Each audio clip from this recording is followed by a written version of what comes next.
Bueno, muy, pero muy buenas a todos. Bienvenidos a otro episodio de El Diván de los Héroes Podcast. Francamente, un episodio que no es que teníamos en carpeta, simplemente sucedió. Todos vimos esta serie que por el título sabrán que es El Eternauta.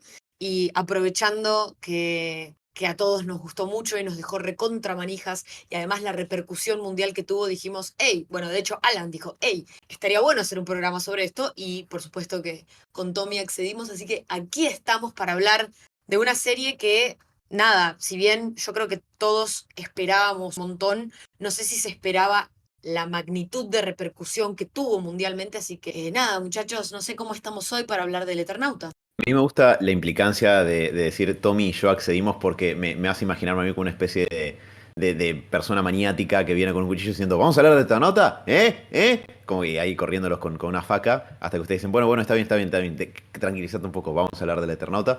No fue exactamente así, no hubo cuchillos involucrados, pero un poquito.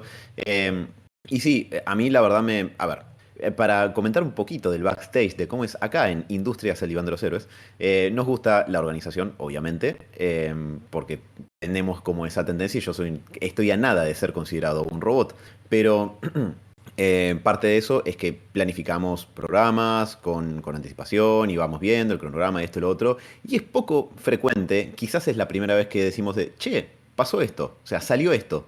Hablamos de este tema porque a todos nos pareció que estaba bueno, que nos interesa y eso, así que me alegra mucho que en lugar de decirme, por el amor de Dios, Alan, tranquilízate, me hayan dicho, ¿sabe qué? Sí, está muy bien, hay que aprovechemos esta oportunidad para hablar del tema. No sé si vos, Tommy, lo hayas percibido de la misma manera. Yo me sentí literalmente obligado, tanto moral como por culpa de Alan, a acceder, porque, bueno, no iba a decir que no. Y además sería raro, que hasta incluso deberíamos haberlo puesto en nuestro Excel de programas.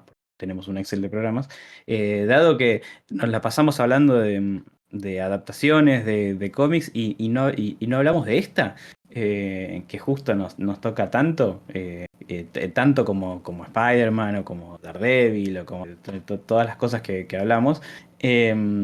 Así que fue cuando lo dijiste, Alan, fue como una obviedad, fue como, ay, sí, ¿cómo no vamos a decir nada?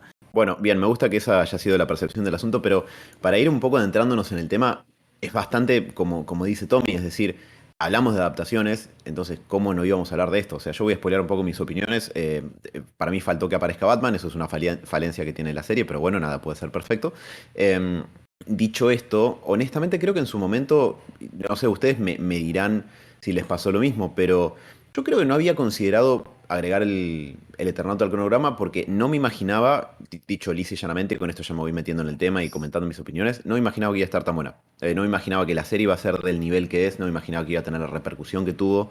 No sé por qué, me esperaba quizás, tengo tan asociada la idea del Eternauta que es como la historieta argentina, que me imaginaba que podía llegar a tener repercusión acá. Pero no es que me imaginaba haciendo, no me lo imaginaba haciendo un salto al resto del mundo, no me lo imaginaba teniendo la repercusión que tuvo. Fue la serie más vista en 80 países cuando salió y donde no estaba en el puesto número uno de Netflix, estaba en el 2 o en el 3. Llegó a mucha gente afuera. Quizás uno de los casos más emblemáticos es que a Hideo Kojima, desarrollador de videojuegos, le estuvieron rompiendo los huevos por Twitter, diciendo, mirala, mirala, mirala, mirala, seguramente con la intención de que haga un juego o algo, eventualmente inspirado en el Eternauta, y la terminó viendo, dijo que le gustó un montón. Así que bueno, nada, Kojima, ya sabes, le tiramos unos sopes y haces un Rapid Simulator del Eternauta en el futuro, por favor, gracias. Pero bueno, la verdad es raro tener este tipo de sorpresas, ¿no? No suele pasar. No suele pasar que uno diga, che, este está mucho mejor de lo que habíamos anticipado. Y me parece que eso hace que tengamos que decir, bueno, hablemos de esto obviamente en el mejor de los sentidos, ¿no? Desde la manija y la sorpresa y la satisfacción. Pero yo arrancaré esto haciendo rodar la bola y ustedes me dirán para dónde les parece que podamos ir, pero diciendo que creo que estamos frente posiblemente a dos cosas que pasan en simultáneo. Uno, la aparición de un nuevo clásico de nuestra cultura, es decir, por la edad que tenemos, nosotros nacimos en un mundo donde ya existía Esperando la carroza, donde el Diego ya le había hecho el gol a los ingleses, y todo ese tipo de cuestiones. Pero a veces cada tanto no le toca presenciar cuando alguna cuestión nueva esta se añade al imaginario colectivo y a lo que es el clásico de la cultura nacional, y me parece que lo estamos viendo acá. Messi. Exacto, es corte a momento muchachos, ¿no? Acá podemos meter imágenes de Messi levantando la copa, la gente festejando el 9 de julio, y por otro lado, Y al que mismo ahora tiempo, cada vez que enumeramos cosas y decimos segundo, es obligatorio decir Francia. exacto, si agarras un viajero del tiempo, alguien que hubiera vivido, no sé, durante el 2022 hacia atrás, y lo haces venir al presente y vos le decís, bueno, segundo Francia, esa persona no va a entender por qué decimos segundo Francia. Los motivos son hermosos, por supuesto, pero no lo va a entender. Y creo que con esto asistimos un poco a una cuestión así. Y por otro lado también a la producción argentina de más impacto en el exterior. Tenemos una ganadora del Oscar, ¿eh? Ojo, en El secreto de sus ojos, pero digo, tenemos eso también. No sé, abro estas cuestiones, chicos, para que ustedes me llamen a la realidad o veamos que compartimos todos más o menos el mismo delirio. Es que otra cosa que creo que también como que sorprendió bastante es en estas cuestiones que también son clásicas, pero no solamente clásicas porque ya pasaron a estar en el imaginario popular de varias generaciones, sino también antiguas, en el sentido de que El Eternauta estaba publicada en la revista semanal Hora Cero. Digamos, se publicó entre 1957 y 1959, publicándose 3 páginas por semana. Y algo que pasa con la historieta es que, si bien es una historieta que la recontra podés leer hoy en día, por supuesto que está atada a cuestiones de la época, porque bueno, dentro de todo la historieta pasa unos años más adelante, pasa más o menos, tiene lugar en los 60. Pero bueno, no deja de ser una realidad totalmente distinta a la que vivimos hoy en día. Y cuando se anunció la serie ya se sabía que más o menos muchas de esas cosas iban a ser modificadas, o sea, no iba a ser una adaptación quizás tan fiel, más allá de que iba a mantener gran parte de la esencia, no iba a ser seteada en aquella época, ¿no? Y a mí me pasó que cuando leí El Eternauta para el club de lectura que tenemos con Agus, con Manga, con Slacker y con Alan, a quienes por supuesto les mandamos un beso, a mí me gustó un montón justamente por eso, porque cada 3 páginas tenés un cliffhanger, tenés como un enganche para que quieras comprar la edición de la semana que viene y seguir leyendo. Por supuesto, en ese momento estaba así, pero ahora que podemos comprar el tomo integral cada 3 páginas, decís, loco, tengo que seguir, no me puedo quedar acá. Entonces, si bien es una historieta larga, que por suerte hoy en día está recontra remil publicada y se puede conseguir en un montón de lugares, así que les recomiendo encarecidamente que la lean, además de ver la serie.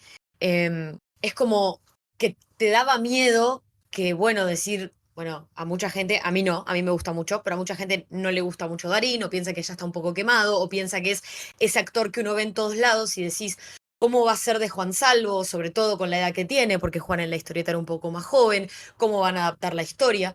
Y para mí, todos los cambios que hicieron en la serie fueron extremadamente positivos, pero no positivos mejorando la historieta, sino la historieta ya está y la historieta es buenísima. Y está buenísimo que la gente la lea, que la gente la compre, que la gente le dé una oportunidad. Y me parece que a veces al pasar a un medio, uno puede tomarse ciertas libertades creativas y son en pos de la historia, en pos de que enganche, en pos de entrar dentro de una lógica que ya no es de publicación de libro, ahora es una lógica televisiva eh, y no solamente con cosas que entendamos nosotros los argentinos, que por suerte hay un montón de eso en el Eternauta, sino que algo con el que todo el mundo se pueda sentir identificado. Y me parece que algo que también fue como extremadamente curioso es que la serie se estrenó justo cuando hay un montón de otros productos de este género medio post-apocalíptico bueno, nada, se está por terminar el mundo como lo conocemos, cómo hacemos para que la raza humana sobreviva, uno de ellos siendo The Last of Us, y ver que esta producción nacional no tiene absolutamente nada, pero nada que envidiarle a ese tipo de productos hollywoodenses que tienen $1 millón por detrás, o bueno, quizás mucho más, y sentir que nuestro país está muy bien representado y no tiene nada que envidiarle a esas potencias, a mí me llenaba de orgullo. No sabía si estaba, cuando miraba los capítulos, si estaba contenta por el capítulo que acababa de ver o por decir, loco, esto es nuestro, carajo, vamos. Así que nada, voy a parar acá porque siento que me estoy yendo por una tangente y estoy entrando en modo mi país, a punto de cantar muchachos, sacándome la remera. Por suerte los chicos no me ven porque estamos grabando por Discord. Pero bueno, nada, definitivamente es una serie esto, que no le envidia nada a otro tipo de producto. ¿No estamos revolando todo la camiseta? Bueno, está bien, me visto, pero bueno, solamente para no quedar descolgado. Em, Quiero retomar esto que dice Marian. Bueno, dos cuestiones. La primera es que es cierto que el peso histórico, cultural, simbólico que tiene la historieta del Eternauta es probablemente una de las características más significativas de todo lo que es previo a la adaptación. ¿Sí? La adaptación es una gran adaptación en sí misma, es una gran serie, tiene un valor muy importante de todo lo que está puesto en pantalla a nivel recurso técnico, artístico, un largo etcétera. Pero el terreno en el que eso se germina es la historieta original. Quiero hacer una muy pequeña aclaración, quiero agregar un detalle a esto que mencionaba Marian. Por un lado, yo no sabía lo de las 3 páginas semanales, por el amor de Dios, es un ritmo agónico para leer esa historia. Yo la leí por primera vez en la pandemia y me pareció fantástica, me pareció súper atrapante y la volví a releer hace poquito antes del lanzamiento de la serie y me volví a enganchar de la misma manera.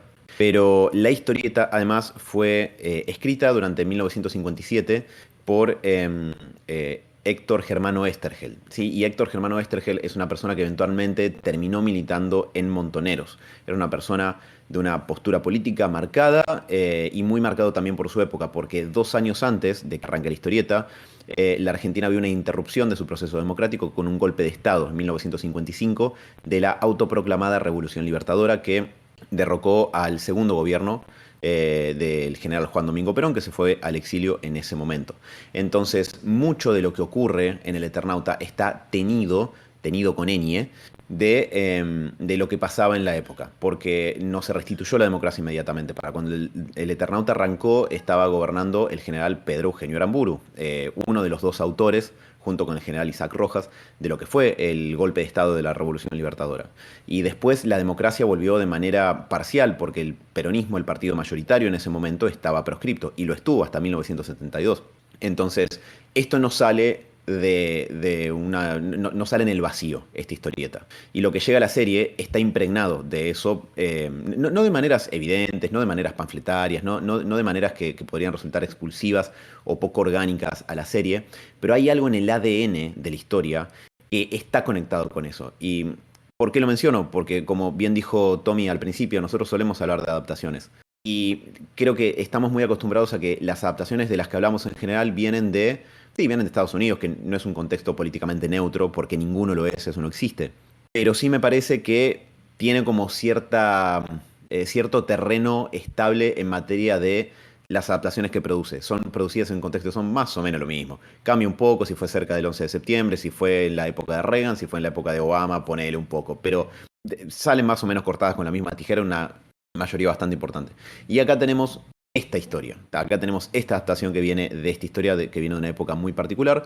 Y un poco para adentrarnos en la cuestión de lo que hace a lo que vemos en la pantalla, es que a mí los cambios que se hicieron, por sobre todo, el de plantearlo en la época presente, me pareció un acierto. Al principio, yo cuando escuché eso pensé, y la van a Netflixear, ¿no? La van a querer como hacer contemporánea y esto y lo otro, que es entendible, pero el Eterno es clásico, no hace falta tocar nada, etcétera, así que he pensado, no sé, Pará, pero Alan.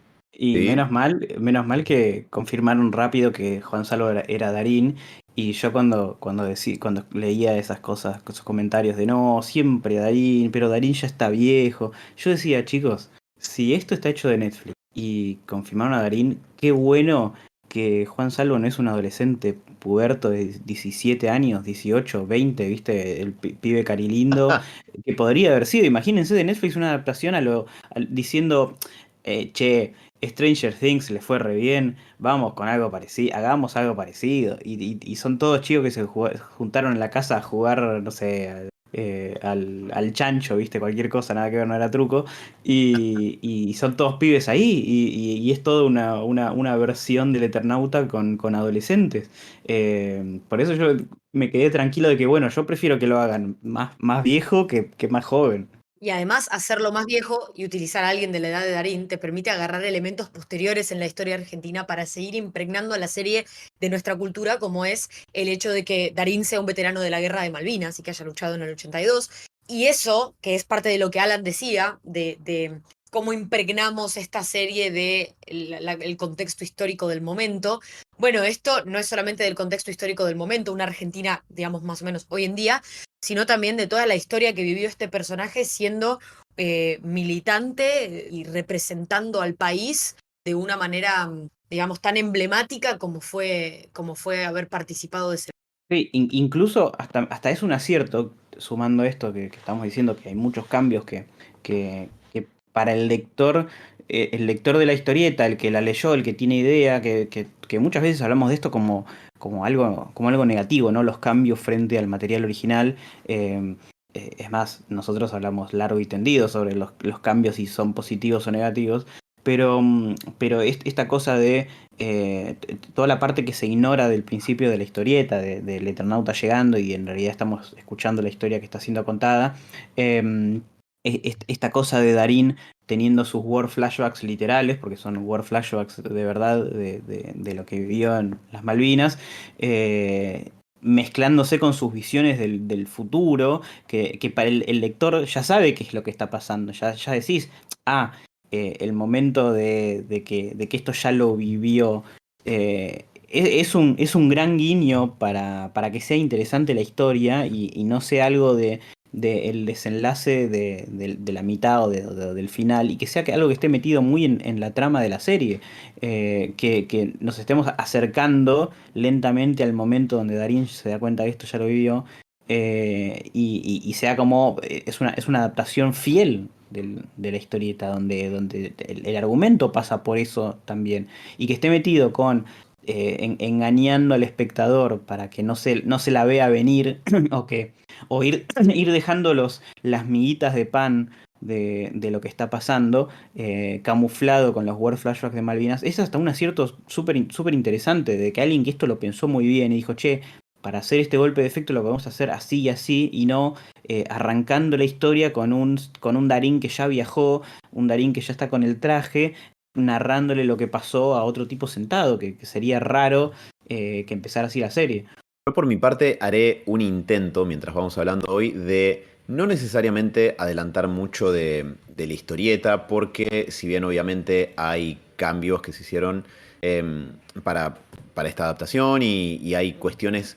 Vieron esa especie de efecto dominó que pueden generar a veces los cambios en una adaptación, ¿no? Que si vos tocaste este elemento acá, estás generando ramificaciones a otras situaciones que ocurren en la historia original, que no las vas a poder adaptar igual, van a ser distintas y todo eso. Así que intentaré mantener todo lo que tiene que ver con la historieta al mínimo, porque entiendo que, bueno, no sé cuánta gente haya leído El Eternauta que nos esté escuchando, y me parece que lo mejor que podrían hacer sería ir a leerla y después retomar este podcast, o la serie, o lo que sea que estén haciendo. Pero Pero hay algo perdón, que Alan, ya que justo mencionaste lo de la lectura, no quiero dejar de mencionar porque no lo dijimos. Vos mencionaste muy bien que lo escribió Oesterheld, pero está dibujado también por el señor Francisco Solano López, y no lo habíamos dicho y me parecía importante decir. Sí, es muy importante. Solano López además después tuvo un rol de autoría en otras historias que se hicieron del Eternauta, porque también otro elemento que me parece que es importante mencionar, porque hace al ADN de la historia, y aprovecho al buen reflejo que tuvo Marian de mencionar esto, es que Oesterheld fue desaparecido en abril de 1977, él y sus 4 hijas, por la dictadura militar de ese momento.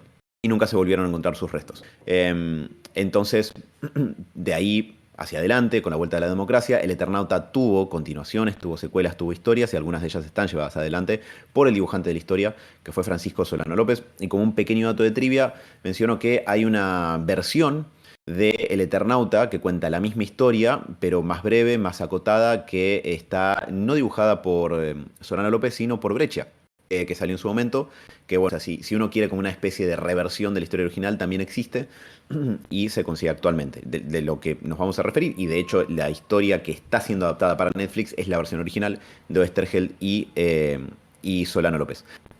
Entonces, dicho esto, ¿no? Algo que a mí me parece que es ingenioso cómo lo resolvieron en la serie, para retomar un cachito esto que decía Tommy, es que cuando la historia abre, y voy a comentar esto cortito que pasa en la historieta porque son literalmente las 2 o 3 primeras páginas, ¿sí? E intentaré reducir la descripción que voy a hacer de esto al mínimo. Pero en la historieta está explicado en la primera o segunda página por qué el Eternauta se llama Eternauta, ¿sí?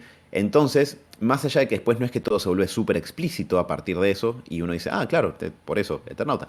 Más allá de eso, más allá de que la historia fluye y funciona igualmente que lo hace en la serie, es un elemento de contexto que la serie elige no setear al principio. En la historieta hay un diálogo entre dos personajes, donde se revela por qué al Eternauta se lo llama Eternauta y un poco la naturaleza de para dónde va la historia.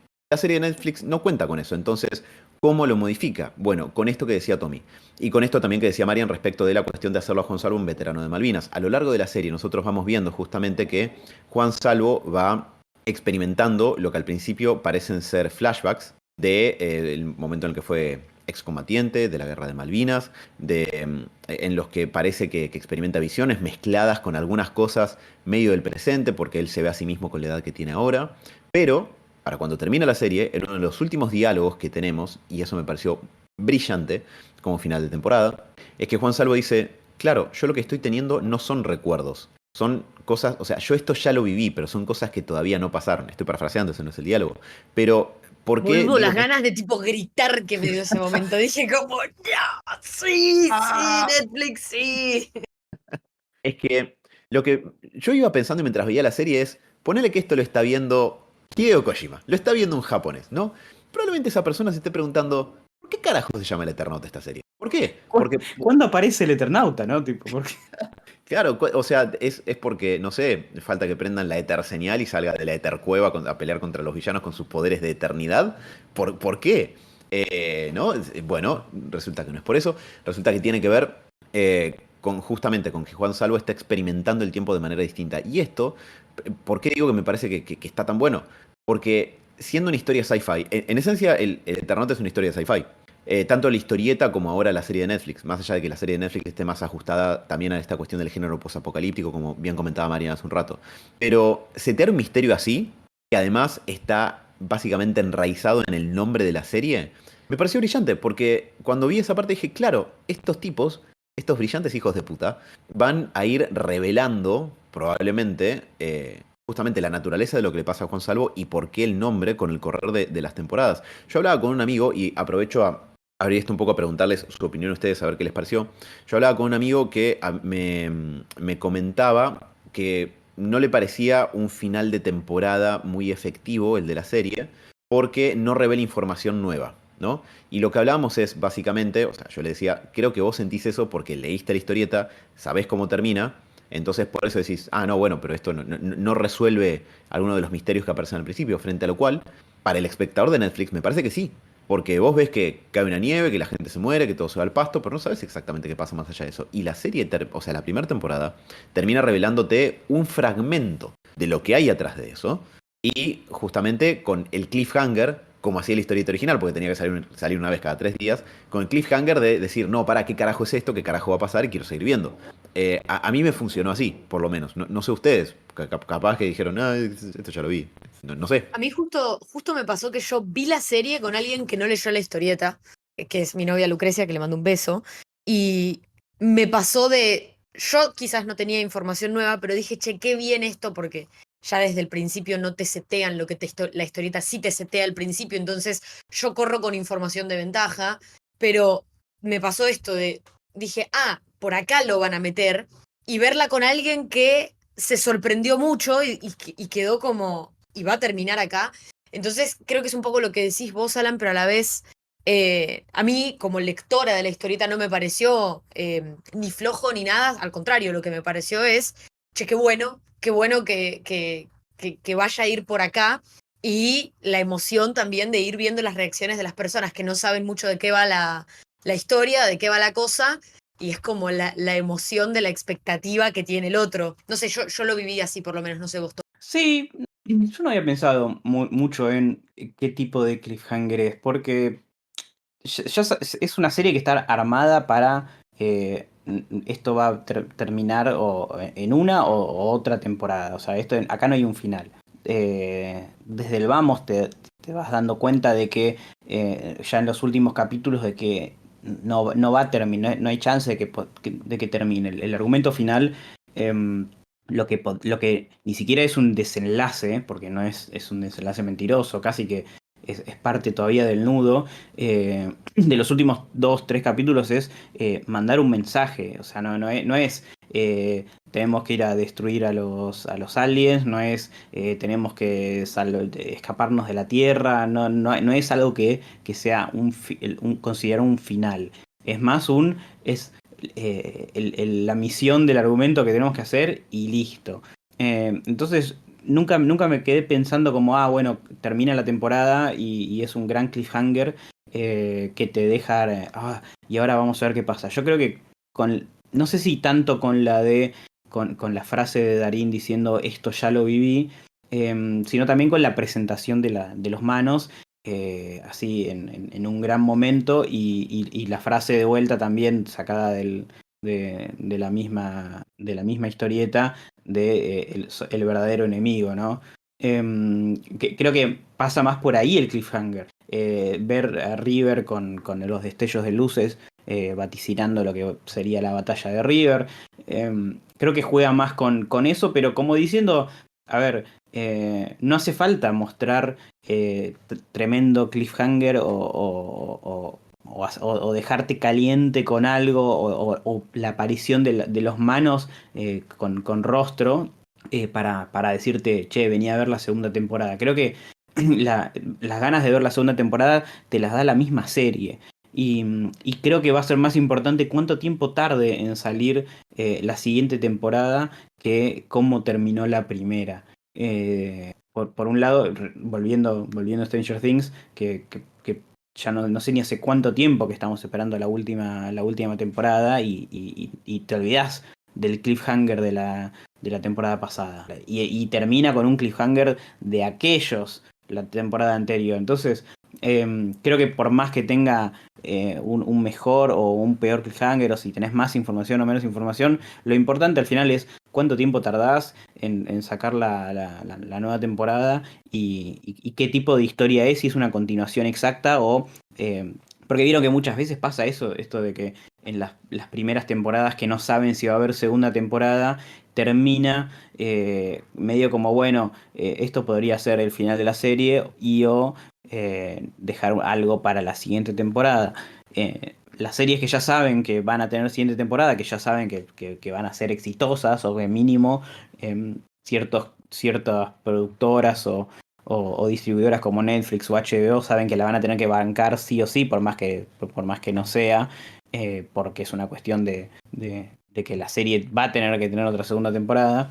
En caso de que no sea un éxito, acá ya está recontra marcado de que va a haber segunda, de que ya la tenían planeada, de que ya estaba formateada de esa manera. Entonces, la historia sigue. Sí, a mí eso era una cuestión que un poco me preocupaba de la Netflixiada, que por suerte no ocurrió. Pues algo que también quiero que comentemos en un cachito es la sensación de burnout a veces de tantas adaptaciones y como el nivel de expectativa puede que tienda a descender por eso, ¿no? Pero algo que me pareció un acierto que mantiene la serie y que creo que hace a todo esto que Tommy acaba de decir es el hecho de que se mantiene mucho el punto de vista de gente normal. En la historieta, Juan Salvo es un tipo que vive en una casa en San Isidro, en zona norte, y un día, ¡pum!, la nevada mortal. Él está jugando al truco con sus amigos, todo parecido a la serie con la diferencia de que en la serie está en la casa de Favali, mientras que en la historieta está en la casa de Juan Salvo. Fin. Bueno, por lo menos a esa parte del seteo ahí cambian ahí terminan los cambios. Bueno, también hay algunos personajes más, pero eso no viene al punto en particular de lo que quiero comentar. Y lo que quiero comentar es justamente eso. Juan Salvo en la historieta es el POV character, es el personaje de punto de vista. Vos descubrís la nevada y la posterior invasión alienígena que hay atrás de la nevada con Juan Salvo. Y la serie mantiene eso. El punto de vista de la historia es el de la gente común. Por eso el final de la temporada es esto que dice Tommy. Es el hecho de, bueno, mirá, lo que vamos a intentar hacer es llegar hasta creo que se llama Torre Dorrego, me parece, ese edificio de arquitectura brutalista que está al lado del viaducto Carranza en la capital federal. Vamos a llegar ahí porque es un edificio alto con antena y vamos a tratar de enviar un mensaje por radio para juntar sobrevivientes. ¿Pero por qué? Porque los sobrevivientes que vamos siguiendo en la historia no tienen chance de hacer otra cosa. No son un protagonista de acción de los 80 hipermusculado y aceitado con un M15 en la mano listo para patear traseros alienígenas. Es gente que sabe que un día le cayó la nevada, que la vida como la conocían se terminó y están tratando de sobrevivir como pueden. Juan Salvo, la particularidad que tiene es que llega un poco más lejos y que descubre más cosas. Por algo es el protagonista de esta historia, obviamente, y es el POV character en una historia así. Pero me parece que eso fue un acierto. Y la serie hace algo que la historieta probablemente no habría podido hacer, y es que puede abrir un poco el espectro. En la historieta siempre estás con Juan Salvo, todo el tiempo, porque es el protagonista y está bien. Y además la historieta sacaba 3 páginas por semana.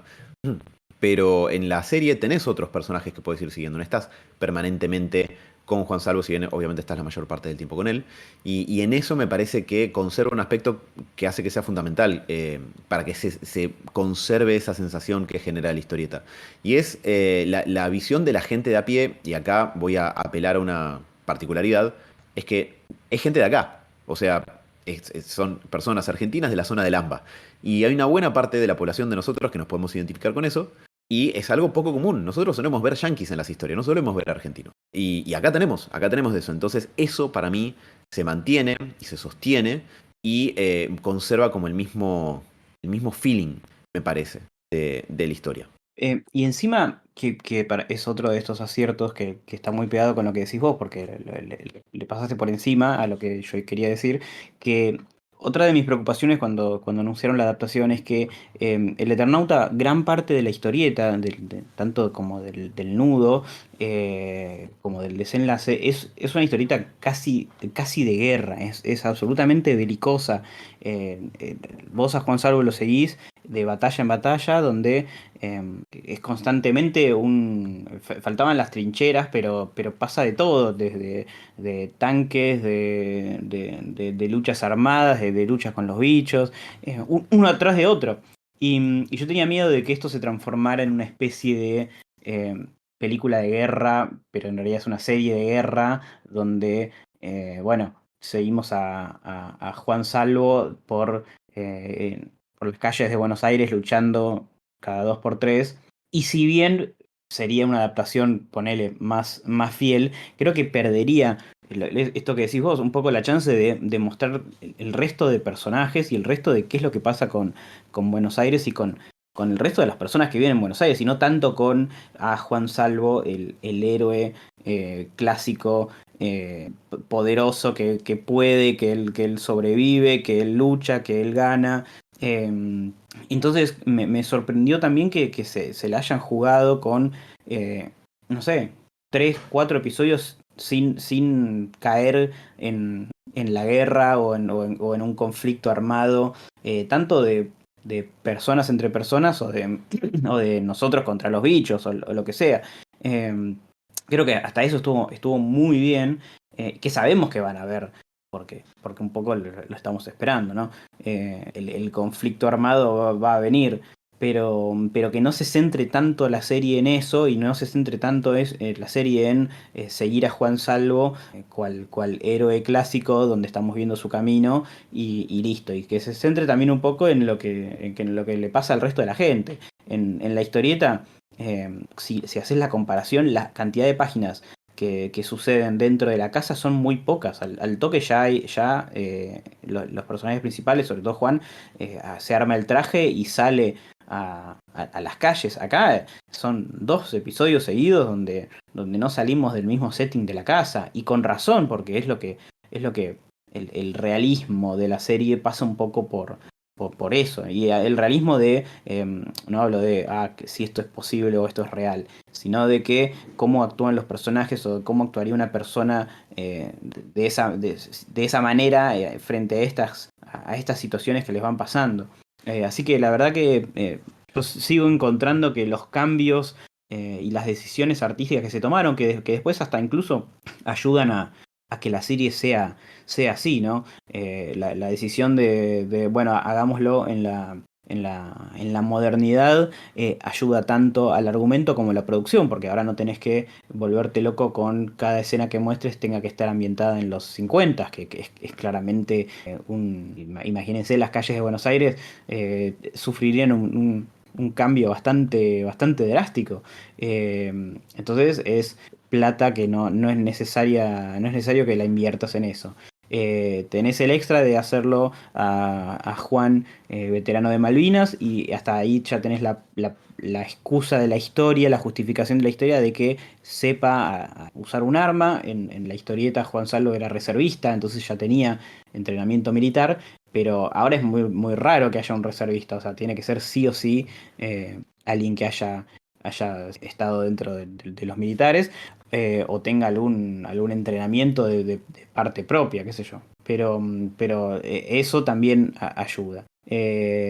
Esto que decía de la falta de conflicto armado por tomar más el sentido de los personajes comunes y no tanto la parte belicosa del asunto. Bueno, listo, eso te ayuda a no tener que estar todos los episodios gastando plata en producción de tanque, arma, tiro, acción, efecto especial. Entonces, creo que buscaron el equilibrio de que los cambios sirvan a la historia y a la producción que, teniendo en cuenta que costó, creo que habían dicho que eran $15 millones toda la serie, y para una serie nuestra, o para un producto nuestro, es un montón de plata. Si lo comparás con los gastos de episodios de series con cantidad de efectos similar, no es nada. 15 millones era un capítulo y medio, o llegaba de casualidad un capítulo de Game of Thrones. Y ni siquiera sabemos lo que gastan en The Last of Us, que debe estar más o menos por ahí, cada episodio 10 millones, pero facilísimo. Entonces, para nosotros es una serie que está muy bien invertida, pero para el resto del mundo y no es tanta plata. Así que lo hayan hecho así es un gran acierto todo. Es que creo que la historia se beneficia de haber encontrado una idea principal, que es el eslogan de la serie, es el nadie se salva solo, y haber hecho que todos los personajes y que toda la historia esté alrededor de eso. Porque de vuelta, vuelvo a la idea del principio con esto que dice Tommy. Una cosa es cómo te cuentan una historia al final de los 50 y en una historieta, y otra cosa es hoy en día en Netflix. O sea, cambió mucho, y creo que este cambio de no seguir a Juan como héroe también es parte de hoy en día las historias que interesan más son también las de los vínculos entre los personajes y sobre todo en televisión. Entonces creo que es una decisión bastante acertada y que hemos visto en otros productos. No, no es que es hiper novedosa. Sí, es un acierto ir por ahí, porque podrían haber elegido no hacerlo. Y voy a usar un ejemplo, por supuesto, de Spider-Man para ilustrar esto, porque cómo no. Cuando una serie está alrededor de un concepto y todo va alrededor de ese concepto y de esa idea, y los personajes tienen identidad y saben más o menos quiénes son, cómo deberían actuar, cómo deberían responder frente a la idea central, cualquier cambio es bien recibido. La adaptación, bueno, sí puede haber, sobre todo en el nicho comiquero hoy en día es medio cool ser cabeza de tacho y decir, ah, no, porque yo leí, entonces puedo decir por qué esto está mal, pero creo que en muchas ocasiones los cambios han sido mucho mejor recibidos cuando están en función de una historia que en el medio funcione y que en el medio tenga sentido. Y quería usar el ejemplo de el Spider-Man del MCU. Sí. ¿Por qué? Porque en Spider-Man Homecoming hay una idea que tiene que ver con un estilo de Spider-Man, con un tipo de Spider-Man, un pibe que recién está empezando, que recién está teniendo sus primeras aventuras como Spider-Man, al que le dan un traje y quiere demostrar que es más. Es una historia que funciona, que al lector le puede gustar más o gustar menos, pero es una idea que dentro de todo es consistente con sí misma y demuestra un crecimiento de un personaje que empieza en un lugar y termina en otro, totalmente distinto. Y esto está capeado porque al principio le dice a Tony Stark, yo quiero ser un Vengador, yo quiero estar, y al final cuando Tony le dice, bienvenido a los Vengadores, él le dice no. La historia cierra perfecto y está todo alrededor de una idea. Los personajes tienen una evolución. ¿Qué pasa y por qué la siguiente película suele ser la más criticada? Porque agarra toda esa idea y te la tira a la mierda y te dice, no, ¿sabes qué? Todo esto que aprendió lo va a tener que reaprender. Todas estas decisiones maduras e inteligentes que el personaje había empezado a desarrollar, mucho más aún habiendo estado en otras dos películas en donde se fue al espacio, Marvel, lo mandaste al espacio, y después lo trajiste de vuelta para decir, no, ya fue, me quiero tomar unas vacaciones. Que a ver, ¿es justificable, es argumentable? Sí, es un pibito, sí, sí, pero en realidad lo que estás haciendo es hacer que el personaje tenga un retroceso, una involución, que las decisiones que tome no estén acertadas con los cambios que vos le diste a lo largo de los años. Entonces, por eso no se toman tan bien esos cambios de la adaptación, más allá de que puedas decir, bueno, sí, hay muchas cosas de Spider-Man, se ve como Spider-Man tira redes, pero no funciona, no termina de ser agradable porque sentís que no conoces a ese personaje, sentís que es un personaje nuevo, que viste una película y actúa de una manera, y ahora ves otra película y actúa como en el principio, o sea, como antes de aprender todo eso. Quise usar quizás un poco de este momento para bardear al Spider-Man del MCU, puede ser, pero a lo que voy es, el Eternauta funciona porque agarra una idea principal y hace que todos esos personajes se muevan en pos de esa idea. Entonces todo lo que vos cambies, más allá de que puedas decir, bueno, yo prefiero en la historieta cómo se muestra esto, cómo, porque hablando del tema de River, en la historieta es un punto bastante central en el que primero tienen como una base y después es como, es un punto que está tomado por los sellos. Entonces parece que va a ser distinto porque ahora River ya se ve como con una luz azul, entonces quizás no funcione como una base de buenas a primeras como si en la historieta, pero son todas cosas que decís, bueno, lo acepto porque me estás dando una historia con un desarrollo de personajes lógico, acepto que al principio no, la historieta empiece de una manera y la serie de otra, porque acepto que me lo vas a ir revelando de otra forma, mucho más tirada a cómo se trabaja hoy en día en televisión y no tanto cómo se contaban las historias antes, que eran con una lógica mucho más lineal y simple. Y yo creo que todos estos cambios han sido muy inteligentes, muy buenos, pero por sobre todo coherentes. Y cuando una historia es coherente consigo misma, entonces ya tiene probablemente el 60, 70, dependiendo qué cosa, 60 o 70% del éxito asegurado. Porque no te va a mentir, no es una serie que, sí es una serie que te puede aparecer con sorpresas, sí es una serie que te puede dejar hasta el final queriendo saber cómo termina u ocultándote ciertas cosas si quieren usar eso como un sinónimo de mentira. Pero no es que me estás vendiendo gato por liebre, no es que ahora yo vi un Darín recontra preparado, no sé qué, y después al final es un tipo cobarde, es un Luke Skywalker en las últimas películas, en la última trilogía de Star Wars, diciendo, no, yo me voy a ir a mi cueva porque al final no pude. Eso, cuando las cosas pierden la coherencia, te ganas el hate. Cuando las cosas son coherentes, puede haber gente que le gusten algunas cosas más, otras menos. Pero sin coherencia, te ganaste hate asegurado. Y me parece que eso es algo que hace muy bien el Eternauta. Te muestra una historia, en algunas cosas bastante distinta a la historieta. Hace foco en personajes que la historieta, por supuesto, que no hace foco, pero mantiene la coherencia interna frente a la idea de nadie se salva solo. Y me parece que funciona.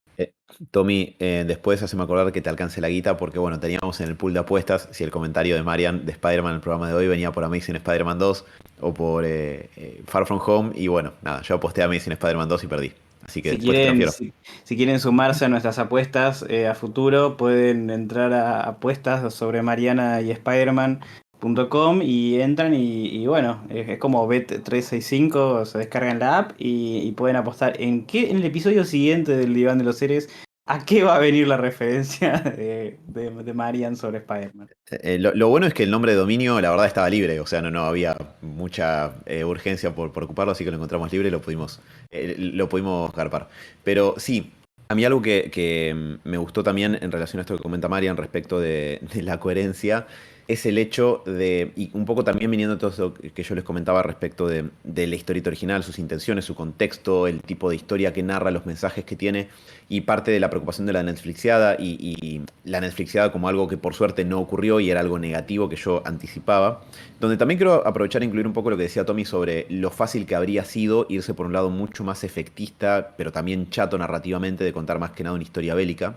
Y es el hecho de que, y le quiero sumar una capa más a esto que voy a decir, lo que me pone contento del triunfo de esto, porque voy a incurrir en un momento de mirarnos el ombligo culturalmente, no de una manera altanera, no de una manera como de autocongratulatoria, ni nada por el estilo, pero distintas culturas tienen distintos parámetros, distintos valores, distintas tradiciones, costumbres, etc. Y hay algo que yo he escuchado mucho siempre y que no he tenido mucho la oportunidad de chequearlo, porque lo cierto es que no he podido viajar tanto al exterior como me hubiera gustado y esa cantidad de tiempo que pude viajar creo que no es la suficiente para demostrarme si lo que voy a decir ahora ocurre efectivamente o no, pero algo que uno siempre escucha es que las culturas latinas tendemos a ser más cálidas, más compañeras, más sociables, más de formar lazos fraternos, etcétera, y que otras culturas quizás no tanto. No porque esto sea algo ni bueno ni malo, simplemente como una característica. Y en Perdón, Alan, esta... pero de hecho en psicología social esto es algo que se estudia y efectivamente las culturas latinoamericanas tendemos a ser mucho más colectivistas que, por ejemplo, la cultura yanqui, que es extremadamente individualista. Hay escalas que se toman en los diferentes países para hacer este paneo cultural de más o menos cuáles son los valores que predominan en cada cultura. Y nosotros, si bien por supuesto estamos bastante manchados por Occidente y no tanto por Oriente, en donde son realmente colectivistas, las culturas latinoamericanas, como somos países llamados del tercer mundo, en donde necesitamos mucha más ayuda del vecino para poder sustentar o solventar tales cosas, o tenemos subvenciones del Estado em, para bancar la educación pública, la salud pública, que son valores que otras culturas lastimosamente no conocen. Somos culturas mucho más colectivistas que, o sea, estás con esto que estás diciendo como intuición, estás de hecho haciendo alusión a cosas que se estudian y que efectivamente son así. Bueno, bien, yo no sabía que había escalas para evaluar eso, lo cual me parece fantástico. Y obviamente es muy tentador después de escucharte decir todo esto, decir, bueno, pero tres copas del último campeón del mundo, que teníamos un papa, ahora la serie de Netflix más vista, etcétera. Pero no voy a incurrir en eso, por más tentador que sea. Pero lo que hace la serie de Netflix es, adaptando esto a una situación contemporánea, no basando la historia en los 50 como ocurre originalmente, es así todo ingeniársela para que ese mensaje de ayudarnos entre todos, de contribuir, de colaborar, de ser colectivistas, y esto que está en uno de los taglines de la serie, de que nadie se salva solo, es parte de la trama, no solamente un tagline. Y podría haber omitido eso. Es lo que yo a veces, bueno, y acá pueden entrar a apuestasobrealannybatman.com, que es la página que compramos el mismo día, compramos apuestas sobre Marian y Spiderman.com. Es lo mismo o sea, si eso no se hubiera respetado, es lo mismo que pifia cuando vos haces una adaptación donde Batman mata a todo el mundo. Porque estás pifiando, obviamente son personajes sujetos a distintas interpretaciones, bla, bla, bla, ya sabemos todos los disclaimers, solamente quiero ir al punto. Es importante para la trama porque Batman no mata gente. Es importante porque es parte de su motivación. Yo no es que solamente quiero golpear a la gente o castigar a los malos. Yo quiero evitar que lo que me pasó a mí le pase a cualquier otra persona. Yo quiero que lo que me pasó a mí no le pase a nadie más. Y ese es el motor del personaje. Entonces, si vos lo haces matar a otras personas, estás haciendo que incurra en hacerle a otras personas lo que a él le pasó, repetirlo. Repetir ese trauma y esa violencia a otros. Y eso es exactamente lo que se supone que él quiere evitar. Las historias muchas veces se tratan de algo, como decía Marian, tienen que tener una coherencia, tienen que tener una columna vertebral. Eso es bastante esencial a la narrativa, porque la historia está construida en gran medida, la historia que estás adaptando está construida en gran medida sobre esa narrativa. Y acá eso me parece que se logra, y no solamente por la cuestión de los argentinismos, el que estén jugando al truco, el que digan che boludo, el que vos digas, ah, mirá, que es un Taunus, o una rastrojera, un F100, o, ah, mirá, Puente Saavedra, o lugares reconocibles, o la cancha de River, o lo que fuera. No es solamente eso, no es la cuestión estética y cosmética, que hubiera estado bien igual, tampoco tenía nada de malo en sí misma si era solamente eso. Pero no es solamente eso, hay algo en la trama de esto que justamente va de que los personajes representan esta idea, porque arrancan, y esto es una diferencia con la historieta, ya que las estamos comentando, arrancan en un lugar de mayor tensión que en la historieta. En la historieta cae la nevada, todos los sobrevivientes dentro de la casa rápidamente dicen, nos tenemos que organizar rápido para poder sobrevivir porque nadie sabe qué carajo está pasando. Mientras que en la serie hay más conflictos. Hay tensiones y hay problemas de cómo hacemos, cómo vamos a sobrevivir y que uno se quiere cortar solo y que yo me llevo esto, que yo me llevo el vehículo, que yo tengo que ir a mi casa porque está mi familia, que esto, que lo otro. Y lo que me parece que adapta de manera muy inteligente la serie es la cuestión de que siempre que los personajes actúan en pos del individualismo, y no el individualismo mostrado como algo negativo, sino el individualismo mostrado por la desesperación y el miedo, la desesperación por sobrevivir, que sería absolutamente entendible en un contexto de este estilo, siempre que actúan desde ese punto de vista, algo sale mal, algo les sale mal a todos o al que está tratando de desesperadamente de salvarse a sí mismo. Mientras que, por otro lado, también pasa lo contrario. Cuando los personajes actúan de manera más colectiva, de manera más grupal, que se apoyan, que se acompañan, que se ayudan, las cosas tienden a salir mejor. Obviamente también está, o sea, alguien podría decirme, bueno, Alan, pero ¿qué pasa con la trampa en la que caen al final? Bueno, Sí, o sea, se supone que caen en una trampa al final, pero no es que caen en una trampa producto de que, no sé, no actuaron de manera individual. Si hubieran actuado de manera individual, de hecho, hubieran caído en la trampa más rápido, porque se supone que eso es un poco lo que quiere el enemigo, ¿no? Atraer personas, disgregarlas, separarlas para poder cooptarlas para su ejército de hombres robot, digamos, que es lo que se ve al final. Y me parece que eso es brillante. A mí, la verdad, me gustaron un montón este tipo de cambios que se fueron haciendo. Y quería aprovechar a preguntarles, ya que todos hemos leído la historieta acá, eh, porque yo tengo para mí un MVP de la historieta es Favali, probablemente el MVP. Juan Salvo es un gran personaje, pero es el POV character. Acá me parece que la serie lo hace más interesante a Juan Salvo, convirtiéndolo en un veterano de Malvinas, y eso está muy bien aprovechado. Y está muy bien interpretado por Darín también, como estábamos comentando acá hace un rato y también como decían los chicos. Pero quiero aprovechar a abrir esta pequeña tangente para preguntar, ¿qué onda con Favali? Porque para muchos, Favali es el MVP de la historieta en general, y acá hay algunos cambios a su personalidad o a la manera en la que responde al principio de la nevada. Y eso, y quería preguntarles qué tal les funcionó, cómo les resultó. A mí, para el final de la serie, viendo todo lo que le pasa al personaje, para mí funciona muy bien y se termina convirtiendo en el Favali de la historieta que yo reconozco, pero reconozco que arranca en un lugar levemente distinto y quería saber si... Quería un reality check, si para ustedes la experiencia fue de esa manera o no. Especialmente porque, bueno, yo no sé Tommy, pero yo he hablado con Marian de la historieta antes.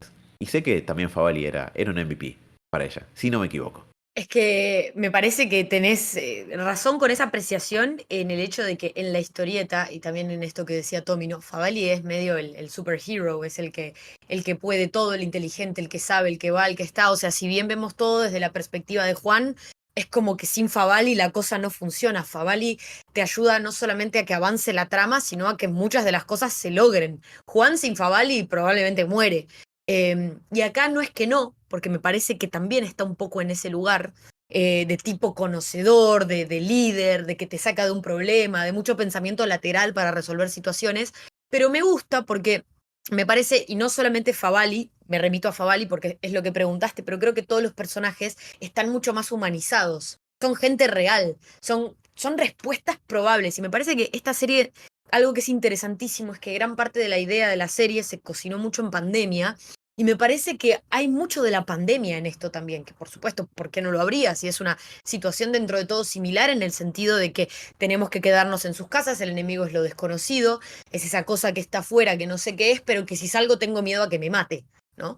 Y me parece que hay mucho de eso y creo que muchas de las reacciones y del desarrollo psicológico de los personajes están muy basadas en cómo nosotros nos afectó la pandemia, las reacciones que tuvimos, la gente que se enloquecía y quería salir, los que querían ir y salir y comprar papel higiénico para tener provisiones, la gente que se lo tomó por ahí de una manera un poco más tranquila, de bueno, pensemos, miremos las noticias, de qué nos vamos enterando, la gente que aprovechó para cometer delitos, la gente que aprovechó para ayudar, digo, y me parece que esto representa un poco todo eso que es parte del Eternauta, por supuesto, o sea, de la historia original, pero nosotros habiendo tenido la experiencia de la pandemia creo que también nos pega distinto. Así que me gustó verlo a Favali como un tipo, digamos, real, con miedos, asustado, desconfiado al principio de la venezolana.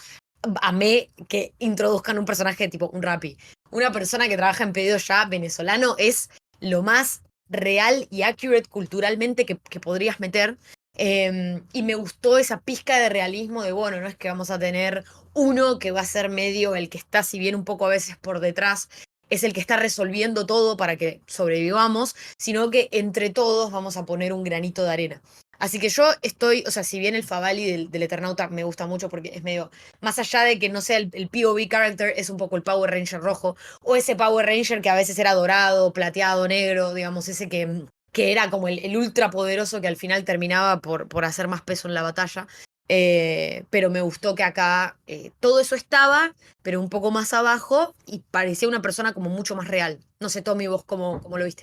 Sí, sí, creo que con la diferencia de Juan y de Darín, creo que nos llega más Favali porque no quiero decir, no quiero usar la palabra normal, pero es como el más cercano. Porque Darín es un hombre con una misión, punto. Salvo que vos seas un hombre con la misma misión, o por ahí si te pegue la parte de padre, que a nosotros tres, que justo no nos toca, pero es fácil entender por qué Darín actúa como Darín, porque Juan actúa como Juan, pero es mucho más fácil entender eh, por qué actúa Favali como Favali. Creo que pasa por ahí la cosa. No solo es el más resolutivo, es el personaje más humano, es el personaje que incluso hasta con sus falencias, que después las termina solventando, ¿no? No es el tipo perfecto, que por ahí Darín pasa un poco más por ahí. Darín es igual de desconfiado, a Darín lo cagan igual, lo de Darín lo dejan encerrado en un baño en la farmacia, y se siente un boludo, pero Favali, desde su desconfianza, lo hace ver cool. Y el momento donde podría decir, este es un hijo de puta, en vez de mantenerse con su pensamiento individualista, hace, hace el paso adelante y dice, no, bueno, está bien. Y te lo marca con la venezolana, cuando la acepta y se abre un poco con el resto de la gente que está ahí en su casa. Y también con Juan, cuando Juan dice, no, yo me tengo que ir a buscar a mi hija, y él le dice, no, no, nos vamos a la mierda, porque es preferible los que estamos acá que ir a hacer una misión que tiene lógica lo que dice. Tiene lógica y hay un razonamiento detrás, de decir, bueno, no, ya está, pensemos en los que están acá. Cuando se mete dentro de la historia y dice, bueno, no, está bien, Juan, dale, vamos y te acompaño, vamos a buscar a tu hija y después nos vamos juntos.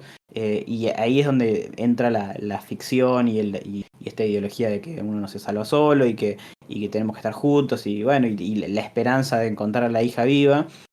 Ahí es cuando el personaje te termina, creo yo, te termina ganando, porque es el que cambia su manera de pensar en pos del beneficio del resto de los personajes, y porque también es el personaje cool que soluciona todo, tal cual la historieta. Yo creo que hay veces que hasta demasiado, no el tema de la solución, sino que se utiliza mucho a Favali como el personaje que mete la exposición y que cuenta cosas porque el espectador sabe cosas porque las dice Favali, y creemos porque dice Favali. Como el tipo que siempre tiene una respuesta de por qué cae la nieve, tiene una respuesta de por qué pasa tal cosa, tiene la respuesta de quiénes son los bichos y qué son las bolas de fuego que caen, ¿viste? Una cosa así, hasta incluso en extremo, donde le tira a Juan y nos tira a nosotros toda la información que necesitemos, ¿no? Bueno, y si no sabes preguntar a Favali, Favali te responde y te dice, no, sí, esto pasa porque los anillos de Van Halen caen y bueno, cae la nieve, así. A veces por ahí en extremo, pero sí, tiene todo es un personaje que está hecho a medida para que nos caiga bien y sea el mejor amigo del prota que te cae mejor que el prota, ¿viste? Que decís, bueno, si Darín se muere, oh, pobre Darín, pero no me quites a mi Favali, ¿viste? Hay que resguardarlo y que no le pase nada malo. Así que sí, sentí lo mismo que Alan de decir Favali es el crack, es el capo. Aparte, la actuación de Troncoso, y cómo está caracterizado, de bigotudo, que le gusta lo viejo y lo clásico, y está ahí medio el tipo que guardaba un montón de cosas. ¿Cómo se llaman este programa que pasan en Home and Health? Que son Acumuladores extremos o algo así. exactamente, sí, el acumulador extremo, y que al final lo peor, que el acumulador tenía razón, que es lo peor que le podés decir a un acumulador o a alguien que también guarda cosas. eh, y estamos hablando de gente que tiene un montón de cómics, y de libros para algunos inservibles en muebles, guardados en extremo. Fue una reivindicación me imagino un montón de gente diciendo, mirando a la pantalla, diciendo, ves que tenía que guardar las guías del 2003 de las páginas amarillas, ves que él tiene razón y yo tengo razón. Me gustó, es una gran reivindicación al que guarda cosas, en el momento inservibles, pero quién sabe en el futuro que te pueden servir. Ni te digo la reivindicación a esta gente extrema que tiene preparado su valijita del fin del mundo con todas herramientas y cosas en caso de que un día nos quedemos sin luz, internet durante años y está preparado para sobrevivir, ¿no? Que para Troncoso no es nuestro own Pedro Pascal, es tipo el chabón, listo para todo, con el bigotito. Sí, señor. Perdón, pero salté como una especie de enajenado porque estando de Last of Us, ahora en este momento, yo miraba a Faber y decía, es nuestro Pedro Pascal. Incluso lo prefiero abundantemente por sobre Joel. Pero, porque creo que Favari es en esencia un buen tipo y Joel no lo es. Pero sí, sí, fantástico. A mí otra cosa que me había hecho pensar en relación a esto y a los cambios que hay de los personajes, no solamente la cuestión de la contemporaneidad, de cómo está todo adaptado al presente, hay un par de cosas que me parecieron muy buenas y muy hábiles en relación a esto.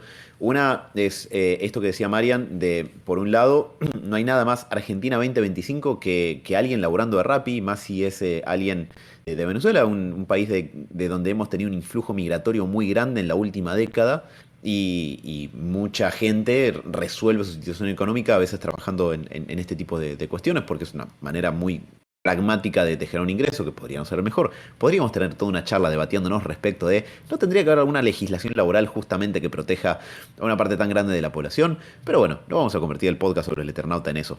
Sí, no, en realidad no. Pero sí, me parece que eso es algo muy acertado. Y por otro lado, las pandemia vibes, la verdad, que daba esto de justamente la sensación de salir afuera donde algo que respirás y te puede matar, o si te toca en este caso, incluso más extremo, te puede llegar a matar. Cómo la gente cambia en relación a eso, con la desesperación por la supervivencia y el miedo de la incertidumbre te recalibra todos los parámetros de qué hacer.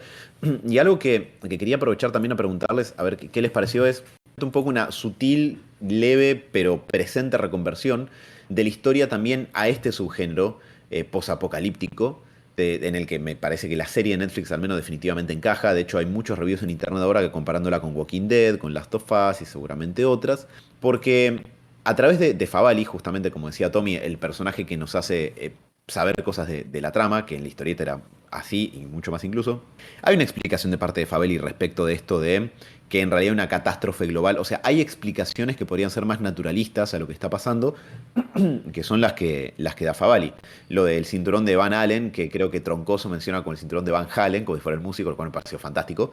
Que es lo que generaría la nevada. El hecho de que se descompaginó el norte magnético de la Tierra, que después se reconfigura a que el nuevo norte es el sur, papi.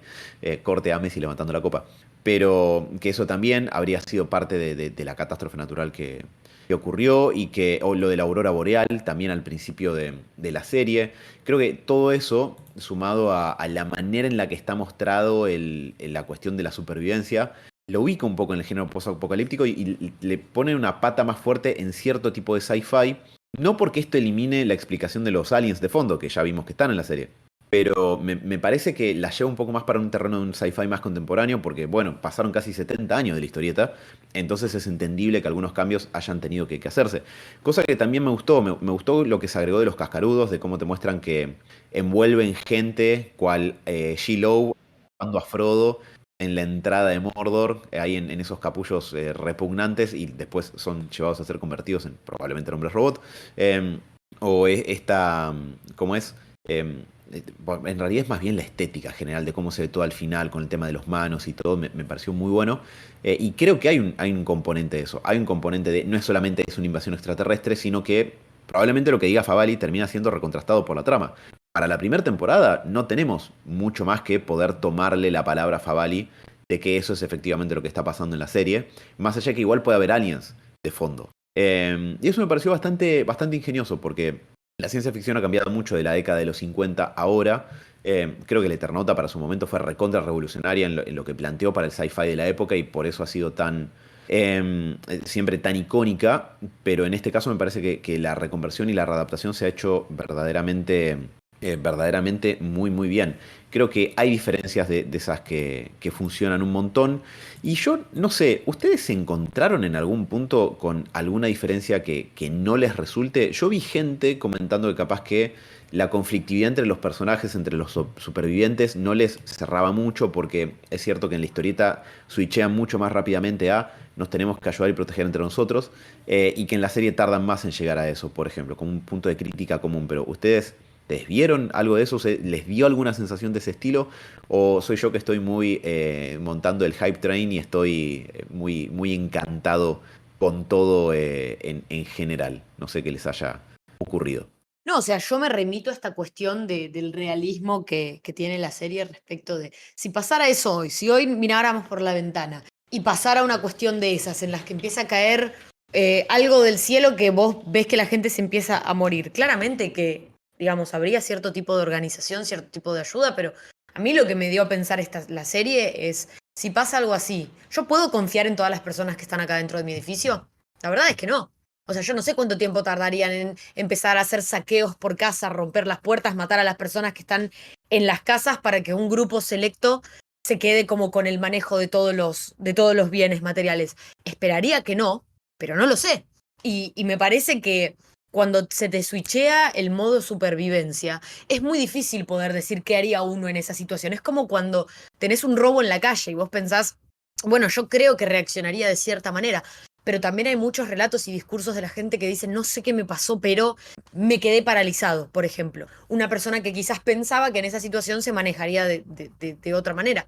Porque frente a las situaciones amenazantes, frente a las situaciones de estrés, hay, hay distintas respuestas que pueden resumirse en estas tres, que es pelear, huir o quedarte paralizado. Y no sé bien cuál sería, por lo menos la mayoritaria, quiero creer que sería la de pelea, pero colectiva, no la de pelea entre nosotros, pero por supuesto que pasaría, porque de repente tenés que empezar a confiar en un montón de personas que seguramente esto, tienen que ir y llegar hasta tal o cual lugar para ver a sus hijos, su familia, y obviamente que en ese momento los vínculos más cercanos y más primarios se vuelven mucho más fuertes que, no sé, la vecina de arriba que tiene auto y sé que puedo entrar a la noche y sacarle las llaves. Entonces, al contrario, yo creo que refleja muy bien como todos estos matices que tiene la sociedad. No es ingenua en decir, no, bueno, listo, todos nos organizamos, estamos. Creo que eventualmente como especie humana terminaríamos en eso porque en sí hay algo mucho más eh, dentro de nosotros mismos que tiene que ver con la supervivencia de la especie. Pero creo que tardaríamos un considerable tiempo en que eso suceda. Bueno, volviendo con Favali, hay un momento donde Favali tiene que aceptar que requiere la ayuda de otros, donde no estaba preparado para todo.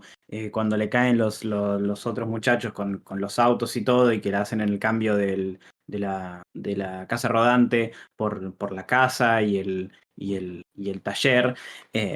Ahí está esa situación de, bueno, el tipo que no quería juntarse con nadie, que desconfiaba de todos, que miraba mal de todos, que los vecinos se juntan y él por una cosa de hace 10 años donde ¿cómo es? Un desacierto entre todos los vecinos, dice, no, no, yo no me voy a unir con ellos porque no los necesito, no necesito nada. Al final termina dándose cuenta que, bueno, sí los necesitaba. Y acá no había ninguna coacción violenta, no había nada, no es que entraban con armas y lo querían matar o le querían sacar comida. Era, che, nos juntamos para tratar de estar lo mejor posible todos juntos, y él prefería quedarse solo y no caer frente a ellos, pero también hasta por un tema de orgullo. Yo creo que, volviendo a lo que decía Alan, yo vi, creo que una de las quejas, porque creo que era uno de los cambios donde no había razón, pero bueno, sí, para mí sí hay una razón, es el cambio de nombre de Clara a Martita, Martita a Clara. Como, creo que a ese nivel llegamos, de que la única cosa, Perdón, no sé, ¿Martita? sí, ¿Marta? ¿Por qué dijiste Marta, ese nombre, Tony? What did you clasicazo. say? Bueno, llegamos al punto de eso, de que está tan bien, de que una de las cosas que se puede objetar es un cambio de nombre que es absolutamente irrelevante para la trama, porque el personaje está absolutamente distinto. mucho más interesante lo que se hace con lo nuevo que con lo viejo, que la historieta Martita es la hija de Juan, que tiene, no sé, 7 años, como mucho, y que es un personaje de 7 años en una historieta de los 50, o sea que no hace absolutamente nada, está ahí para que Juan Salvo diga, tengo que volver por mi hija, o tengo que ir allá por mi hija, o tengo que sobrevivir por mi hija, y punto. O sea, ese es el trabajo de la Martita de la historieta. Y en la serie, absolutamente nada que ver. Y el personaje de Clara, que va tomando más relevancia a medida que va pasando los episodios y que, sobre todo con el final de la temporada, te va dejando muy en claro para qué lado va su personaje. Pero bueno, la objeción era el nombre. No era lo que pasaba que podría haber sido eso. Así que hasta lo veo como algo bueno.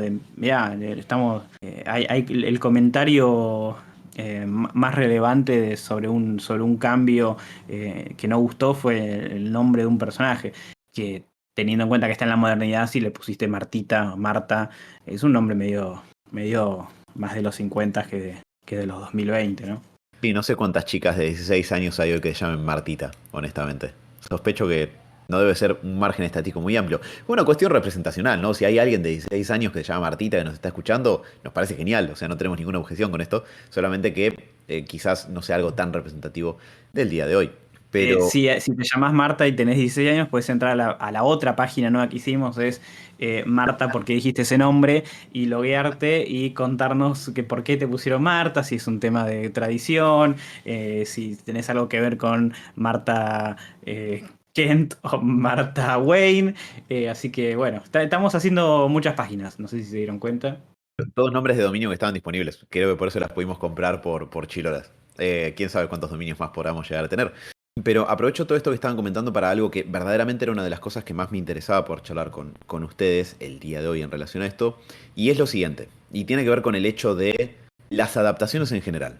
Es decir, vamos por el séptimo Batman live action, por el tercer Spider-Man live action, por el creo que cuarto Cuarto Superman si live contamos a action. Nicolas Hammond. Cuarto si contamos a Nicolas Hammond, muy bien. Yo estaba pensando en cine, por eso iba a decir el cuarto Superman live action también, pero si contamos televisión, no sé, se me escapa la cuenta, habrá que sumarle 3 4 Superman más. Entonces, estamos acostumbrados a ver adaptaciones y estamos acostumbrados a esta cuestión de que hasta uno casi podría decir hasta qué punto te sigue entusiasmando el hecho de ver adaptado a una pantalla de live action algo que ya viste en el cómic y probablemente ya viste también adaptado a una pantalla y hasta quizás lo hayas visto adaptado a un videojuego. Y justo con el Eternauta, por dos motivos, me pasó que sí me entusiasmó. Me pasó por dos cuestiones.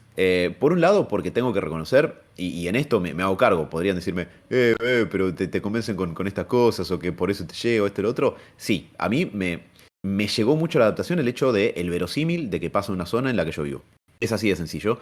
No hay producciones de este estilo, de este tipo de historia y con este nivel de producción que ocurran en Argentina en general o en la zona del AMBA en particular. No hay, por lo menos si hay, yo no las conozco y no las vi antes. Entonces para mí esto es una primera vez. Entonces tiene un componente de novedad. Tiene un componente de, che, yo esto no lo había visto antes. Me llega el hecho de la gente, los acentos, los autos, los locales, esa cuestión de familiaridad, tengo que reconocer que en mí fue efectivo. Podría decirse que es algo meramente estético y en algún punto probablemente lo es. Si esto lo que es un ucraniano, un croata o un, no sé, alguien en Singapur, probablemente le importa un carajo mirá, ahí hay un cartel de los Palmeras en la General Paz de fondo, ¿no? Y está bien, obviamente lo entiendo. Pero a mí, como espectador, me resultó efectivo y tengo que reconocer que por eso me garpó. Y por otro lado, también lo que me pasó es que, así como uno podría preguntarse cuántas veces podés ver morir a los Wayne, entre ellos a Marta, o cuántas veces podés ver morir al tío Ben, o cuántas veces podés ver Krypton explotar, o lo que fuera, no teníamos muchas veces anteriores, por no decir que literalmente no teníamos ninguna, donde hubieras visto la Nevada Mortal, donde hubieras visto a Juan Salvo saliendo a la calle, donde hubieras visto a los Cascarudos, donde hubieras visto al Mano en la glorieta de Barrancas de Belgrano, donde hubieras visto a los Hombres Robot, donde hubieras visto Buenos Aires asediada por la invasión. No había. Y me pasó por primera vez en mucho tiempo de sentir entusiasmo por eso, decir, che, como de tener ganas de ver una adaptación. A mí me encanta la Batman de Matt Reeves, tiene muchas cosas que, o sea, no me gusta todo lo que hace, tengo algunos reparos, pero en general es una adaptación que me pareció recontrapositiva y que yo disfruto un montón. Pero yo no me moría de ganas de ver otra adaptación de Batman. O sea, era el tercer Batman live action en una década. En el 2012 lo tenés a Christian Bale, después 2016 hasta 18, 21, depende cómo cuentes. No, 23 en realidad, el Batman de Affleck. Y tenés a otro Batman con Pattinson en el medio. O sea, obviamente está bárbaro, es una buena peli, pero digo, no es que yo sentía, uy, no, qué ganas de poder ver tal cosa adaptada de live action, porque me sentía como saciado, colmado, y dicho esto como algo favorable, de ver a Batman en la pantalla. Y ni hablar cuando se tratan de hacer cosas como, bueno, Fox queriendo adaptar Dark Phoenix 2 veces y haciéndolo mal, otra cuestión en sí misma, pero acá es como, hubo algo de eso que me funcionó. Es la primera vez en un montón de tiempo que siento entusiasmo por una adaptación. Por decir, che, tengo ganas de ver esto, tengo ganas de ver cómo esto que está en una página desde hace casi 70 años se ve adaptado a live action hoy, con los recursos que están usando, con lo bien que se ve, con lo bien logrado que está, con el nivel técnico que esto tiene. Lo quiero ver. Me garpó mucho la adaptación, me garpó mucho el cambio de medio. Nada le quita nada a la historieta. La historieta es fantástica, es maravillosa y es un clásico y va a seguir siendo un clásico. No por nada siempre en los programas educativos, ¿qué historietas incluyen? Mafalda del Eternauta. Es así de sencillo. Pero me parece que esto es, o sea, hacía mucho que no sentía esto con una adaptación, de sentir que el pasar al live action suma algo, que aporta algo, que te mejora la experiencia, que me dé ganas, que me manijee. Y yo quedé recontra manija con el hecho de poder ver cómo sigue esto, ni hablar con la suerte de cliffhanger con el que termina la temporada, la promesa de ver las cosas que vamos a ver, las secuencias que se pueden llegar a adaptar, la que se adapta al final de la serie, o sea, esta primera temporada. No sé, yo con eso estoy no solamente recontra contento, sino que hacía mucho, mucho tiempo que no me pasaba algo de ese estilo. No sé si sus experiencias hayan sido similares, pero la verdad yo con eso, nada, chapó, me quito el sombrero. 100%. Y me hiciste acordar en esto que hablabas, Alan, de una discusión que se armó también en redes sociales. Y lo voy a decir como jugadora asidua de truco. Yo generalmente una vez por mes tengo colegas psicólogos con quienes nos juntamos para hablar mal de nuestros alumnos y jugar al truco, básicamente. Pero bueno, más que nada jugar al truco y comer pizza. No, mentira, hablamos muy bien de nuestros alumnos, de algunos. Y se armó una discusión que me llamó mucho la atención porque es extremadamente fácil de verificar, pero evidentemente hoy la gente prefiere por ahí creer más en un comentario que en una guía oficial, que es que se armó una discusión respecto de la escena del truco por un tema de cómo está dicho un movimiento del truco que es el real envido. Y es real, o sea, real envido. Y mucha gente empezó a discutir que no es real envido, sino que es re al envido. O sea, como que estás subiendo la apuesta del envido, diciendo re al envido. Pero no, chicos, lean las guías de truco oficiales. Cualquier página web de autoridad de truco es real envido. Real, todo junto, no real envido. Aunque, digo, me parece interesante y hasta gracioso poder decir re al envido. En realidad es real envido. Nada, cuando quieran jugar al truco me avisan. Yo resto, amo jugar al truco. De hecho, en las competencias de deporte de la facultad suelo jugar al truco. Así que nada, pero sí, definitivamente es un producto nacional que me encantó, del que estoy muy orgullosa y que me alegra que haya llegado a un montón de personas que sigan manijas, que quieran dedicarle tiempo a seguir esta historia que a mí me enganchó primero en las páginas y después sí acá en este formato y me parece que está muy bueno. Y también creo que motorizó, y esto no pasa siempre, y obviamente que no es que estoy diciendo esto que pasó a gran escala, pero sí pasó que mucha gente está leyendo El Eternauta a partir de la serie o de haber querido. Tengo personas conocidas que quisieron leer El Eternauta antes de ver la serie y otros que vieron la serie, quedaron tan manijas y lo fueron a leer. Y se lo compraron y todo. Y me parece que está buenísimo siempre que eso pase, aunque sean 2, 3 personas, son 2, 3 copias más vendidas.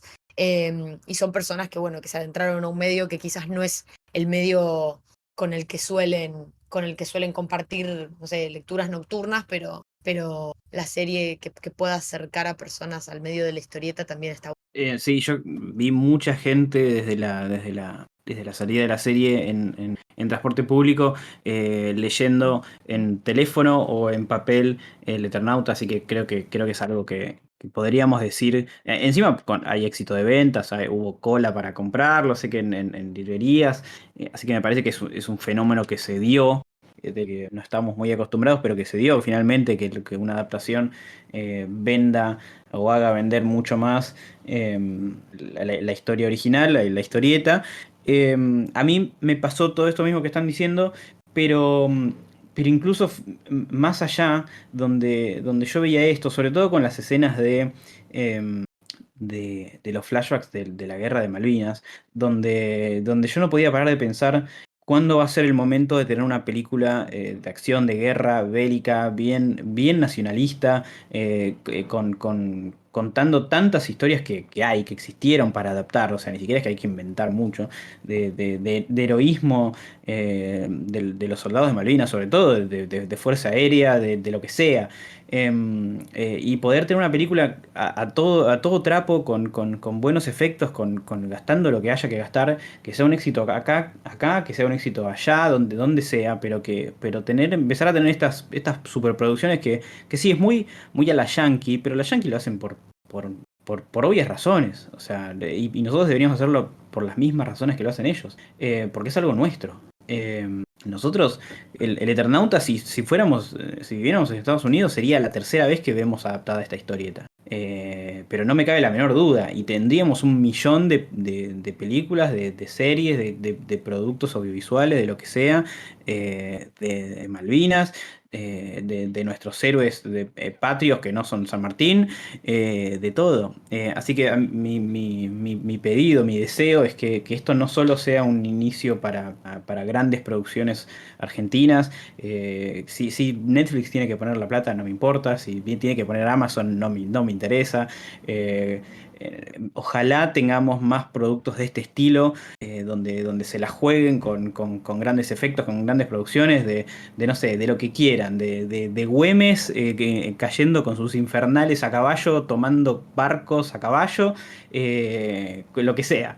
Pero hay un millón de historias muy nuestras y que merecen ser contadas y ser contadas así, a todo trapo, no documental, no tratando de estar no, bien basado en la historia, sino que sea algo puramente artístico y de entretenimiento. Y yo, de hecho, algo que me pasó en estos días fueron dos cuestiones que suman esto que dice Tommy. Primero voy por un costado un poco más especulativo, que tiene que ver con el hecho de las adaptaciones. Yo, cuando terminé de ver la primera temporada y ya sabiendo que había tenido una buena recepción, algo que me quedé pensando, a ver, porque una cosa puede tener una buena recepción y a uno parecerle mala y no entusiasmarte y todo, y también es una experiencia válida si ese fuera el caso. Pero yo había visto, la verdad un poco me preocupaba que la serie fuera mal recibida o que fuera mala directamente, que son dos cosas diferentes. Y primero veo que la repega en todos lados, nada, muchachos, Messi levantando la copa, etcétera. Después la puedo ver y me pareció verdaderamente una muy buena serie. Y durante esa primera semana me pasó de pensar, puta madre, ¿podrá ser esto la puerta a que capaz que digan, che, hay potencial para adaptar cosas acá? Ya sea por el costado de una cuestión más histórica, como dice Tommy. Me pasó de pensar, ¿será posible? Exactamente, linda refe. Quienes hayan leído la historieta quizás recuerden esas palabras cerca del cierre. Me pasó de pensar justamente, che, pero ¿será posible, indeed, que se adapte? Argentina es un país con mucha historieta producida. Y lo cierto es que no se ve, o sea, si se puede adaptar El Eternauta, que es una serie con exigencias para adaptarse al live action, digamos, por las situaciones que propone, las secuencias que hay, etcétera. Bueno, hay algunas que son un poco más modestas en eso y que creo que se pueden adaptar igual. Y es un país que ha producido mucho, que en su momento ha leído mucho. Hoy no sé si sea tan el caso, pero es un país con tradición en historieta. Y esto le fue re bien, entonces digo, ¿por qué no? Está bien que no es que hay otra historieta que tenga el peso simbólico e histórico que tiene El Eternauta para nosotros, pero bueno, qué sé yo, el potencial está. Yo no podía dejar de pensar un poco en eso de, che, viejo, ¿iremos a ver más cosas de esta? Ojalá que sí. O sea, ¿qué más quisiera uno que eso? Por lo menos a mí me pasa. Y lo otro que me pasó un poco en simultáneo es el hecho de no solamente ver la serie convertida en un fenómeno internacional, porque no es que el reconocimiento es válido únicamente si viene afuera. De hecho, eso sería bastante contrario a lo que venimos diciendo. Pero está bueno ver no es solamente acá, en el microcosmos de nuestra cultura, que esto la pega. Me pone muy bien ver que, en todo sentido, la serie llegó tanto a tantos lados, que cuenta algo que toca la condición humana por fuera también de lo que es la cultura argentina. Que Hideo Kojima te la puede apreciar en Japón, que los yanquis te la pueden apreciar, que en Europa te la pueden apreciar, que los australianos te la pueden aceptar.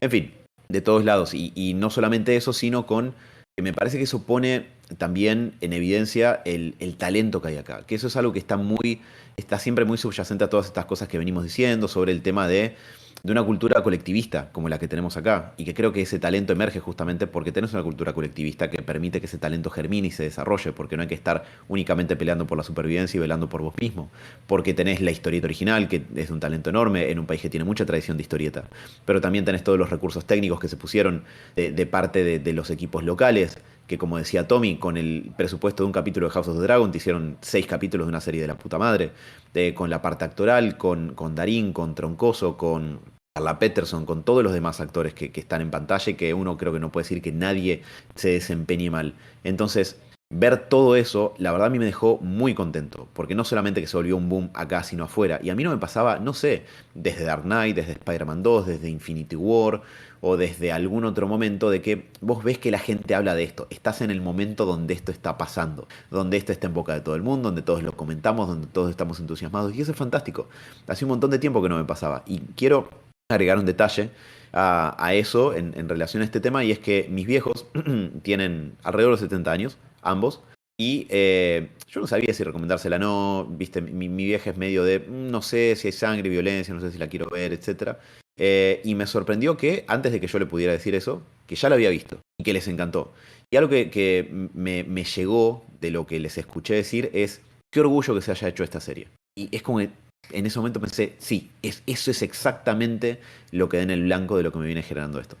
No me quiero poner en plan de chauvinista ni en pedo, ¿no? Pero mucho menos como de un nacionalismo termo, porque no es la idea.